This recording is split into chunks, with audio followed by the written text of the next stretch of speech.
नमस्कार शेतकरी मित्रांनो, आपण कर्नाटक भागात आहे, कर्नाटकच्या दौऱ्यावरती आणि 1093 वांग्याचा हा प्लॉट आहे.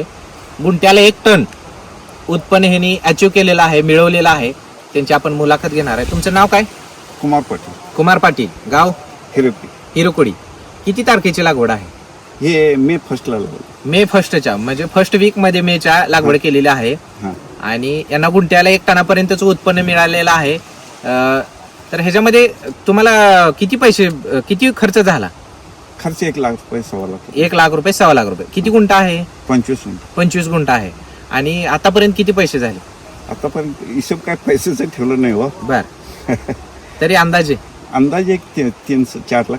4 लाखाच्या आसपास झालेत. हां. तर शेतकरी मित्रांनो, सांगण्याचा एक उद्देश आहे, ऑनलाईन ट्रीटमेंट आहे.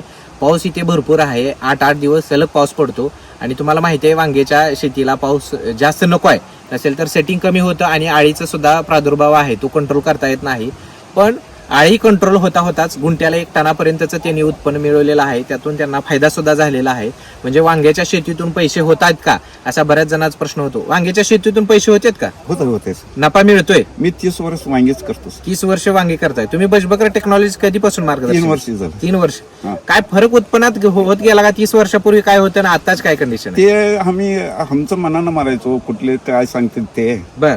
आता तुमचं ट्रीटमेंट झाल्यानंतर माल निघाले. माल निघायला लागलाय. हा सर. मग खर्च वाढलाय का कमी झालाय? काय कमी झालंय सर. कमी खर्च होऊन उत्पन्न वाढलंय. हा, वाढलंय सर. तुम्हाला वांग्याच्या शेतीतून जर त्या वर्षी फायदा होतोय, होते सर. तुम्ही काय सांगू शकताय? वांगी जे लागवड करणार आहेत, नवीन आहेत युवक, त्यांना वांग्याचं काय काळजी घ्यायला सांगू शकताय? ते जर मेंटेनन्स जास्त पाहिजे वयास नाही, टाइम टू टाइम करायला पाहिजे. टाइम टू टाइम करणं गरजेचं आहे. हा, गरजेचं. तरच कीड कंट्रोल येणार नाही. नाही तर येणार.